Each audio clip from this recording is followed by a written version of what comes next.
कचरा प्रबंधन।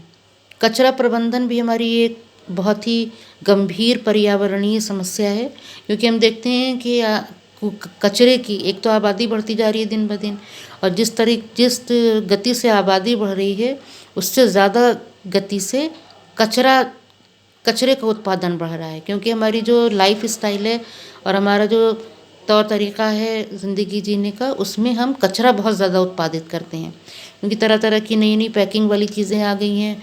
तो वो पैकिंग से निकलने वाला कचरा जो है वो भी एक बहुत बड़ी समस्या है। तो इसको किस तरह से मैनेज किया जाए, प्रबंधन का मतलब इसको कैसे निपटाया जाए, उसको किस तरह से काबू में किया जाए, तो इसके बारे में हम पढ़ेंगे। तो सबसे पहले हम देखते हैं कि कचरा कितने प्रकार का होता है। तो यहाँ पर जैसे मैंने दिखाया है, कचरा दो प्रकार का होता है, एक होता है जैविक, दूसरा होता है अजैविक। जैविक यानी इसको हम जैव निम्नीकरणीय भी कह सकते हैं, और इसको अजैव निम्नीकरणीय भी कहा जाता है। जैव निम्नीकरणीय को आम भाषा में गीला कूड़ा और अजैव निम्नीकरणीय को सूखा कूड़ा कहा जाता है। तो इसकी क्या विशेषता होती है? इसकी विशेषता ये होती है कि ये सड़ गल कर नष्ट हो जाता है या सरल पदार्थों में टूट जाता है। और जो सूखा कूड़ा होता है ये सड़ने गलने वाला नहीं होता और माहौल में बहुत अधिक समय तक बना रहता है।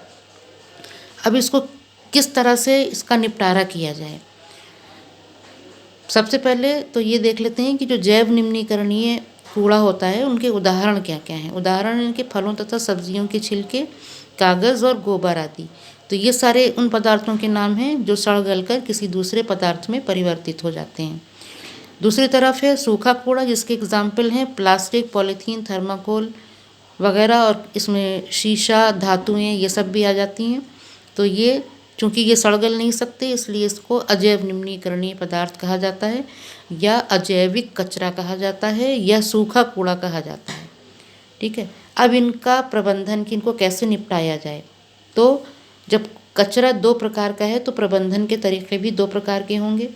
तो जैविक कचरा जो है उससे तो हम खाद बना सकते हैं, जो हमारी फलों सब्जियों के छिलके, कागज़ आदि और सड़ने गलने वाली जो पदार्थ हैं, पत्तियां हैं सूखी, पेड़ पौधों के अपशिष्ट हैं, तो इससे तो हम खाद बना सकते हैं। और खाद बनाने का तरीका आप 8th क्लास में, 9th क्लास में भी बहुत डिटेल में पढ़ चुके हैं कि जो सड़ने गलने वाली चीज़ें होती हैं इनको एक मिट्टी का बड़ा सा गड्ढा खोद कर उसमें डालकर उसके ऊपर से मिट्टी बंद कर दिया जाता है मिट्टी से, और कुछ समय 2 से 3 सप्ताह के बाद ये सारा कूड़ा खाद बन जाता है। तो ये खाद एक उपयोगी वस्तु है, तो इस विधि से हम जैविक कचरे को एक उपयोगी वस्तु में बदल लेते हैं। और इसी विधि से जो गोबर है, गोबर भी हमने देखा ऊपर कि ये जैव निम्नीकरणीय कूड़ा है, तो इसको भी हम इसी तरीके से गोबर से गोबर गैस बना लेते हैं। इसके लिए बड़े बड़े प्लांट होते हैं जिनमें गोबर को डाल दिया जाता है और वो कुछ समय के बाद गैस में परिवर्तित हो जाती है, और जो अपशिष्ट बच जाता है उसका उपयोग खाद के लिए कर लिया जाता है। तो इस तरह से जैविक कचरे से हम दो चीज़ें प्राप्त कर सकते हैं, खाद और गोबर गैस। अब है अजैविक कचरा। अजैविक कचरा चूँकि ये सड़ता गलता नहीं है इसलिए हम इसको किसी दूसरे पदार्थ में परिवर्तित नहीं कर सकते, तो हम क्या कर सकते हैं, इसका उपयोग भूमि भराव के लिए कर सकते हैं। आप देखते हैं कि बहुत सी सारी जगह बहुत बड़े बड़े गड्ढे होते हैं, तो जहाँ पे कोई भवन निर्माण होना होता है वहाँ पे भूमि को पहले भर कर समतल किया जाता है। तो ऐसी जगहों की तलाश कर ली जाती है, और सारा जो अजैविक कचरा होता है जिसको हम खाद या गोबर गैस में नहीं बदल सकते, उसे वहाँ ले जाकर जमा कर दिया जाता है, जिससे भूमि भरने का काम भी हो जाता है और हमारे कचरे का निपटारा भी हो जाता है। फिर है पुनः चक्रण। पुनः चक्रण का मतलब आप जानते हैं रिसाइकल। जैसे प्लास्टिक है, पॉलीथीन है, इन सबको गलाकर दोबारा से पिघलाकर दोबारा से चीज़ें बना ली जाती हैं, जिसे पुनः चक्रण कहा जाता है। पुनः उपयोग यानी दोबारा उपयोग करना। कई बार हम कोई चीज़ें ऐसे लाते हैं जिसमें पैकिंग निकलती है, कोई पॉलीथीन है या कोई किसी पदार्थ कोई हमें डिब्बे में या शीशी में मिलता है, तो उसको हम